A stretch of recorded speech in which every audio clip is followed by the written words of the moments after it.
ওকে, আজকে আমরা যে টপিকটা দেখবো সেই টপিকটা হচ্ছে গিয়ে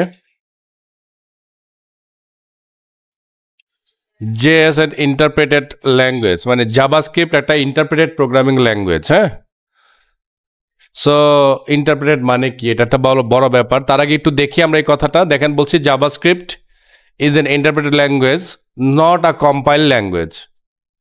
A program such as C++ or Java need to be compiled before it run.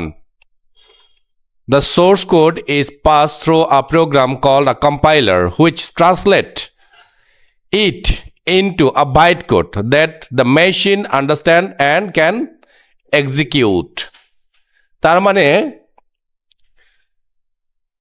Programming language মূলত দুই ধরনের হয়, একটা হচ্ছে কম্পাইল প্রোগ্রামিং ল্যাঙ্গুয়েজ, একটা হচ্ছে ইন্টারপ্রেটেড প্রোগ্রামিং ল্যাঙ্গুয়েজ।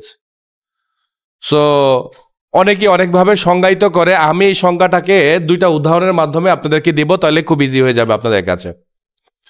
ধরে নিচ্ছি যে আমাদের আতিক ও চায়নার ল্যাঙ্গুয়েজ পারে শুধুমাত্র, আর কোনো ল্যাঙ্গুয়েজ সে পারে না। আবার আমাদের ইমরান ও শুধু ইংরেজি পারে, আর কোনো ল্যাঙ্গুয়েজ পারে না।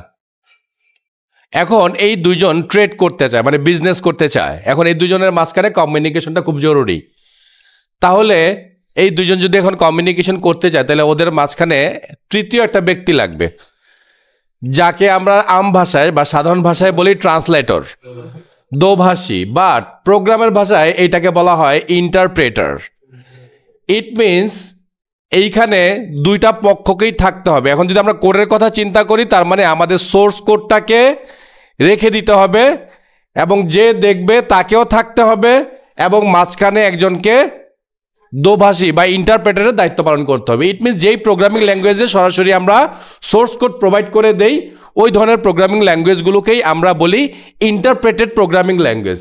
এটার মূল উদ্দেশ্য, মানে মূল শর্তই হচ্ছে আপনাকে আপনার সোর্স কোড হুবহু যা লিখেছেন তাই আপনাকে পাঠিয়ে দিতে হবে।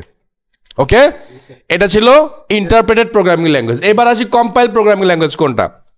ধরেন আমরা এই যে টিভিতে বা আমরা অনেক সময় বা ট্রান্সলেটেড গল্পের বই পড়ি না, লাইক শেক্সপিয়ারের বই বাংলায় পড়তেছি, অথবা ওই যে অ্যারাবিয়ান নাইটস বা আলিফ লায়লা, এগুলো তো লিখে হয়েছে আরবিতে বা অ্যারাবিকে, এই টাইপের ল্যাঙ্গুয়েজে, তাই না? কিন্তু এটাকে আমরা পড়তেছি কিভাবে দেখেন, বাংলায় করে, তাই না? ইট মিনস কোনো একজন বা কোনো একাধিক ব্যক্তি যারা কি করছে, ওই সোর্স কোডগুলোকে, মানে অ্যারাবিক ল্যাঙ্গুয়েজগুলোকে একবারে বসে বাংলায় করে দিছে, বাংলায় করে সেটাকে প্রিন্টেড আকারে করে দিছে। এবার আমরা যতক্ষণ মন চায়, যতবার মন চায় পড়তে পারি। এটা পড়ার জন্য যে বাংলায় করছে তাকেও দরকার হয় না, যে এই বইটা আরবিকে লিখছে তাকেও আমাকে দরকার হয় না। সো এই স্টাইলটাকে বলা হয় compile programming language. It means যেই প্রোগ্রামিং ল্যাঙ্গুয়েজকে আমরা ট্রান্সলেট করব ইনটু বাইট কোড, কারণ আমাদের কম্পিউটার বাইট কোড বুঝে, আর কিছু বোঝে না।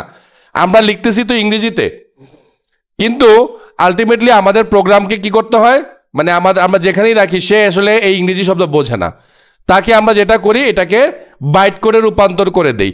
সো বাইট কোডে রূপান্তর করার জন্য আমাদের মাঝখানে একটা কম্পাইলার থাকে যে এইটাকে ট্রান্সলেট করে। কিন্তু এই ট্রান্সলেটটা যেটা করে, সে পুরো প্রোগ্রামটাকে অ্যাট এ টাইম একবারে ট্রান্সলেট করবে, করে পুরো ট্রান্সলেট করা যে ফাইলটা আছে ওই ফাইলটাকে আমরা যেখানে রাখার দরকার সেখানে রেখে দিব। তার মানে এইখানে ওই যে আগের মতো সোর্স কোড দরকার নাই, ভিউয়ারকেও বসে থাকার দরকার নাই, মাঝখানে একজন ট্রান্সলেটরও সবসময় বসে থাকার দরকার নাই। কজ আমি সব একবারে ট্রান্সলেট করে একটা জায়গায় রেখে দিব, যতটুকু পড়ার দরকার ভিউয়ার ক্লিক করলে অতটুকুই পড়তে পারবে, বা তার যতটুকু দরকার অতটুকুই তাকে সার্ভ করা হবে। সো এই ধরনের প্রোগ্রামিং ল্যাঙ্গুয়েজগুলোকে বলা হয় কম্পাইল প্রোগ্রামিং ল্যাঙ্গুয়েজ। সো আমরা যেহেতু জাভাস্ক্রিপ্ট শিখতেছি, জাভাস্ক্রিপ্ট হচ্ছে একটা interpreted programming language. Clear? Thank you.